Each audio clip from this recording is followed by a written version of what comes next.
আপনারা জানেন আজকে জাতীয় জীবনের অত্যন্ত গুরুত্বপূর্ণ এদিন হয়তো অন্তর্বর্তী সরকার গঠনের প্রক্রিয়া চূড়ান্ত হবে, কিন্তু সব কিছুকে ফেলে মনের টানে নৈতিক দায়বদ্ধতার জায়গা থেকে আমরা দ্বিতীয় স্বাধীনতা যুদ্ধ যেটাকে বলা হয়েছে তার মহানায়ককে, তার পরিবারকে শ্রদ্ধা দেখানোর জন্য আমরা এখানে চলে এসেছি।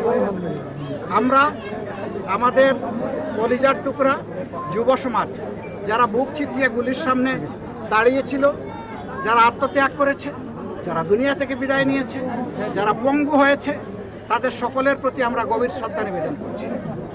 যারা নিহত হয়েছে তাদেরকে শহীদ হিসেবে কবুল করার জন্য আল্লাহর দরবারে দোয়া করছি।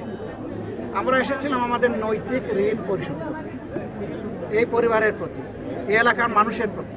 আল্লাহ তাআলা এই পরিবারে, এই এলাকায় এমন একটা গোলাপ ফুল আমাদেরকে দিয়েছিলেন যে গোটা জাতির ঘুম ভাঙিয়ে দিয়েছে। শুধু বাংলাদেশ নয়, এখন সে দুনিয়াবাসীর সম্পদ। আলহামদুলিল্লাহ। এই আবু সাঈদ নিজেই একটা ইতিহাস, সাথে আর কারো ইতিহাস জোড়া দেওয়ার প্রয়োজন নেই। তবে হ্যাঁ, যারা শহীদ হয়েছে, এরকম যারা জীবন দিয়েছে, তারা প্রত্যেকেই এক একটা ইতিহাস, এবং যারা বেঁচে আছে গাজী হিসাবে লড়াই করে, তারাও ইতিহাস। আমরা এখান থেকে শিক্ষা নেই। আগামী দিনে রাষ্ট্রীয় পর্যায়ে আবার যেন কোনো দুর্বৃত্তপনা, স্বৈরাচারীপনা, জুলুমবাজ কোনো সরকার আসতে না পারে, এই প্রজন্মের যুবকদেরকে সোচ্চার থাকতে হবে, দেশবাসীকে সোচ্চার থাকতে হবে। এই মুহূর্তে দেশবাসীর প্রতি কি আহ্বান? আমার এটাই, সোচ্চার থাকতে হবে যাতে এই আন্দোলনের, এই বিপ্লবের ফল কেউ হাইজ্যাক করতে না পারে।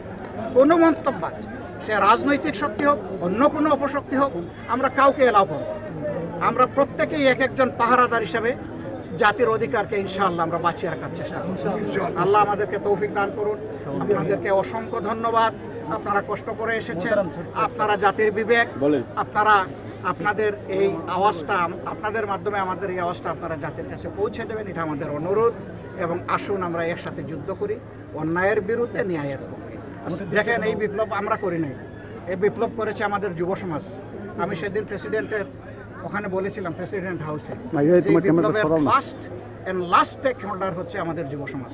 সুতরাং তাদের সাথে কথা বলে আগামীর দিক নির্দেশনা নিতে হবে, পথ ধরতে হবে।